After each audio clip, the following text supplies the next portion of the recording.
Sa ngalan ng Ama, ng Anak at Espiritu Santo. Amen. Nasa ika-33 linggo tayo ng taon. Ito yung ikalawa sa huling linggo ng ating liturgical year. At makikita natin dito na marami tayong pagsubok na nararanasan sa ating buhay. Subalit pinapaalala ng ating Panginoon na siya ay laging kasama natin at dapat lamang tayo sa Kanya tayo umasa at sumampalataya. Sumainyo ang Panginoon. At sumainyo. Ang pagbasa sa Banal na Ebanghelyo ayon kay Lucas. Luwalhati sa iyo, Panginoon. Nang panahon yun, yayang nagsasalita ang ilan tungkol sa templong ito. Nawigan nila ay napapalamutihan ng magagandang bato at mga handog. Sinabi ni Jesus, darating ang mga araw na sa lahat ng inyong namamalas ay walang matitirang batong nakapatong sa kapwa-bato na hindi guguho. Itinanong nila sa Kanya, Guro, kailan mangyayari ang mga bagay na ito? At ano ang magiging tanda na malapit ang maganap? Sumagot siya, mag-ingat kayo nang hindi kayo madaya, sapagkat marami ang paririto sa pangalan ko na sasabihin, ako siya, at dumating na ang panahon. Huwag kayong sumunod sa kanila. Kung makarinig kayo ng tungkol sa mga digmaan at mga kaguluhan, huwag kayong matakot, sapagkat ang mga bagay na ito ay dapat munang mangyari, ngunit ang katapusan ay malayo pa. Pagkaraan ay sinabi niya sa kanila, maglalaban-laban ang mga bayan at ang mga kaharian. Magkakaroon ng malakas na lindol, magkakagutom at magkakasalot sa iba't ibang dako. Lilitaw sa kalangitan ang mga bagay na kakilakilabot at ang malaking kababalaghan. Datapot bago sumabit ang lahat ng ito, kayo ay darakpin at uusigin upang dalhin sa mga sinaguga at mga bilangguan at iharap sa mga hari at mga gobernador nang dahil sa aking pangalan. At ito ang magiging pagkakataon ninyo upang magbigay ng patutuo. Isaloob ninyo mabuti na huwag umisip kung paano ipagsasanggalang ang inyong sarili, sapagkat bibigyan ko kayo ng panalita at karunungan na hindi masasalansan o malalabanan kaya ng lahat ng inyong mga kaaway. Kayo'y pagkakaduluan ng inyong mga magulang, mga kapatid, mga kamag-anak at mga kaibigan, at papatayin nila ang ilan sa inyo. Kayo'y kapuputan ng lahat ng dahil sa aking pangalan. Datapwan, kahit isang buok sa inyong ulo ay hindi mawawala. Sa inyong tiyaga ay maliligtas ninyo ang inyong mga kaluluwa. Ang salita ng Diyos. Purihin ka, O Kristo. Minamahal ko mga kapatid sa pananampalataya, ayaw natin ang katapusan ng mabubuting bagay, magandang buhay, at lahat ng kasama nito. Ayaw natin katapusan ang maliligayang pangyayari sa ating buhay. Sinasabi nga natin, sana ang kaligayahan ito, sana ang tagumpay na ito, ay wala ng katapusan. Ayaw natin katapusan ng magandang relasyon. Relasyon sa pagmamahal, relasyon sa pagkakaibigan, relasyon sa isang tao na malapit sa atin. Ayaw natin itong matapos. Kaya nga kumari yung kamatayan ay ayaw natin, sapagkat ito ang katapusan ng buhay natin. Merong dalawang magkaibigan, mag-asawang babae ang nag-uusap. At ang sabi ng isa, alam mo, last Christmas, binigyan ko ng mahaling regalo yung aking asawa. Mga mahaling necklace. At simula nang ibigay ko yan ng Pasko, araw-araw ay suot ng aking asawa. Ginagamit niya araw-araw ang kwentas na ito. Ang sabi ng isang asawang babae, kabaliktaran naman yan nangyari doon sa akin. Sabi niya, 2 years ago, binilhan ko ng isang mamahaling regalo ang aking asawa. Subalit 2 taon na ang nakararaan. Kahit minsan ay hindi ko man lamang nakita na ginamit niya ang regalo nito. Ang mahal ko naman. Ang sabi nung una, bakit? Anong nangyari? Ano ba yung regalo mo sa kanya na napakamahal na ayaw niyang gamitin? Ang sabi ng asawang babae, memorial plan. Pinamahal ko mga kapatid, ayaw gamitin yung memorial plan sapagkat ito'y nangangahulugan ng kamatayan. Ito'y nangangahulugan ng katapusan ng buhay. Sa banal na Ebanghelyo ngayon, ay sinasabi o hinuhulaan ng ating Panginoon yung pagkatapusan o pagkasira ng templo. At pagkatapos ay may sinasabi pa siya na mga tanda ng katapusan, malapit na ang katapusan ng daigdig. At ito'y nakakatakot. Subalit sinasabi niya na huwag kayong matakot sapagkat ang lahat ng ito ay mangyayari. Ang lahat ng ito ay darating sa buhay sa daigdig na ito. Subalit ang katapusan ay malayo pa. Ano ang ibig sabihin nito? Nais lamang ng ating Panginoon na ibigay sa atin ang katotohanan na ang lahat ng nangyayari ito ay sa daigdig na ito ay mararanasan natin. Subalit yung karanasan, yung katotohanan ay naroon pa rin at sinasabi niya sa atin, ang lahat ng bagay na ito na naririto sa daigdig na ito ay mayroong katapusan. Minamahal ko mga kapatid, sa banal na Ebanghelyo ngayon, mga pangyayaring pagkasira, kaguluhan, ay sinasabi sa atin ng ating Panginoon. Ang unang kaguluhan na sinasabi niya o pagkasira ay yung pagkasira ng templo ng Jerusalem. At pagkatapos yung kaguluhan sa isang reliyon o espiritual na buhay. Para sa mga Hudyo, napakahirap tanggapin ang pagkasira ng templo ng Jerusalem. Sapagkat naririto na ang kalang buhay ng kalang reliyon o espiritual nilang pamumuhay.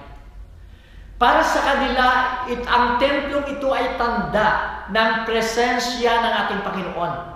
At kung ito'y mawawasak, kung ito'y masisira, kung ito'y mawawala, nangangahulugan din na mawawala ang Diyos sa kanila. At yung relasyon nila sa Diyos ay maaring mawala o masira. At pagkatapos sinabi pa ng ating Panginoon na may darating na magsasabing ako siya o dumating na ang panahon ng katapusan. Huwag kayong maniwala sapagkat hindi pa katapusan. Huwag kayong maniwala sapagkat iisa lamang ang Diyos. At ang Diyos na yan ay ang ating Panginoong Jesucristo. At wala nang ibang darating na siya magsasabi at magbibigay ng tunay na kaligtasan. Minamahal ko mga kapatid, sa panahon natin ngayon ay nangyayari na ito. Ang dami namang dumating na bulaang propeta na nagsasabing ako siya. O marami ng tao nagsasabing malapit na ang katapusan ng mundo. Kuminsan na sa mga daan may mga placard pa ngayong mga tao Yung mga tao na nagsasabing malapit na ang katapusan ng mundo doon sa placard. Magsisi kayo, magbalik loob sa ating Panginoon. Pero sinasabi niya, huwag kayong maniwala, huwag kayong sumunod sa kanila. Ang isa pang kaguluhan na sinasabi ng ating Panginoon, kaguluhan sa politikal na buhay. Maglalaban-laban ang mga bansa. Maglalaban-laban ang mga kaharian. Sa ating mundo, lalong-lalo na sa Pilipinas, Politically, ang gulo eh. Ang daming siraan, ang daming patayan, ang daming dayaan. Ito'y nangyayari na. Kaya para sa ating Panginoon, totoo nga ang kanyang sinasabi, subalit matagal pa ang katapusan ng daigdig. Sinasabi rin niya yung pisikal na pagkasira ng mundo. Magkakaroon ng gutom, magkakaroon ng lindol, magkakaroon ng bagyo, magkakaroon ng sakit, magkakaroon ng pandemic. Ang lahat ng ito'y nangyayari sa atin. Halos pangkaraniwan na sa atin, lalong-lalo na sa ating mga Pilipino. Ang balita na sa Pilipinas ay mayroong bagyo. May darating na lindol, may darating na bagyo. At hindi lamang normal o maliit o mahinang bagyo, kundi karamihan ay super typhoon na sumisira ng buhay, sumisira ng kabuhayan, sumisira ng kinabukasan ng marami nating mga kababayang Pilipino. Minamahal ko mga kapatid, ang lahat ng ito ay sinasabi ng ating Panginoon sa Banal na Ebanghelyo. Pero malayo pa ang katapusan ng mundo. At ang panghuling sinasabi niyang pagkasira. Pagkasira ng relasyon sa isang pamilya. Kayo ay pagkakanlunan yung mga magulang, mga kaibigan, mga kasambahay, mga kapatid. Ang lahat ng ito'y nangyayari na rin sa ating kapanahunan ngayon. Sapagkat marami na sa mga pamilya ang nasisira. Mga anak na hindi nagre-respeto sa mga magulang. Mga magulang na nagpapabaya sa kanilang mga anak. Marami na ang nasirang pamilya. At ito nga ang sinasabi ng ating Panginoon sa Banal na Ebanghelyo. Ang lahat ng ito ay mangyayari. Subalit huwag kayong matakot. Katulad ng pagsasabi niya na maaaring iba sa inyo ay dakpin, ibilanggo, ihaharap sa mga gobernador at hari. Subalit huwag kayong mag-isip kung paano niyo ipagtatanggol ang inyong sarili. Bibigyan ko kayo ng kaalaman upang ipagtanggol ang inyong sarili. Ito'y nangangahulugan, minamahal ko mga kapatid, na sa lahat ng itong nangyayaring sinasabi niyang kaguluhan at pagkasira, ang Diyos ay kasama pa rin natin. Siya pa rin ang magbibigay sa atin ng protection. Kaya nga sa Banal na Ebanghelyo ngayon, minamahal ko mga kapatid, para sa ating mga Kristiyano, ang lahat ng kaguluhan at pagkasirang ito na sinasabi ng ating Panginoon at nararanasan natin sa daigdig na ito, ito'y mga pagsubok lamang sa atin upang tingnan kung gaano kalakas ang ating pananampalataya. Kaya't huwag tayong matakot. Sinasabi ng ating Panginoon, huwag kayong matakot, huwag mabagabag ang inyong kalooban, sapagkat siya ay laging sumasa atin hanggang sa wakas ng mundo. Minamahal ko mga kapatid, kaya nga ang katapusan ay nangangahulugan lamang ng hindi nating pagkatakot, kundi ito'y nangangahulugan na dapat nating ipaghanda at para nga sa Kanya, dapat pa nga nating ipagpasalamat sapagkat sinasabi niya sa Gospel ni St. Luke 21, chapter 21, verse 28. Pag dumarating na ang mga bagay na ito, tumayo kayo, itaas ang inyong mga noo, sapagkat dumarating na ang inyong kaligtasan. Minamahal ko mga kapatid, kung magkagayon, ang katapusan ay hindi tunay na katapusan, hindi tunay na pagkasira, hindi tunay na kaguluhan, kundi ito ay dapat nating tignan na ito ay bagong panimula na dapat nating paghandaan. Kung pinaghahanda natin ang ating kamatayan, marami na sa atin ang bumili ng memorial plan para sa kanilang kamatayan. Marami na ang naghanda ng lahat ng dapat na nilang iwanan. Ganon din dapat tayo. Ihanda natin ang buhay natin sa kabila. At ito'y magagawa natin kung ang buhay natin ngayon ay gagawin nating makahulugan, kaaya-aya, punong-puno ng kaligayahan. I-enjoy natin. Ito ay magagawa natin kung ang lahat ng ito ay magandang relasyon natin sa ating kapwa at relasyon natin sa ating Panginoon. At ito ay nagagawa natin sa pagsunod sa kalooban ng ating Diyos Ama. Para dito sa Sydney, ay meron pa rin akong announcement tungkol sa Marriage Enrichment Seminar.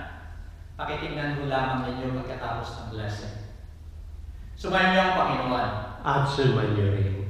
Ang dami nating nararanasan sa daigdig na ito. Digmaan sa iba't ibang panig ng daigdig. Pandemic na halos tayo ay tumigil sa ating pamumuhay. Ang ebanghelyo ngayon ay napakaganda. Sana ang refleksyon natin ang magbigay sa atin ng lakas upang tayo patuloy na umasa at magtiwala pa rin sa ating Panginoon.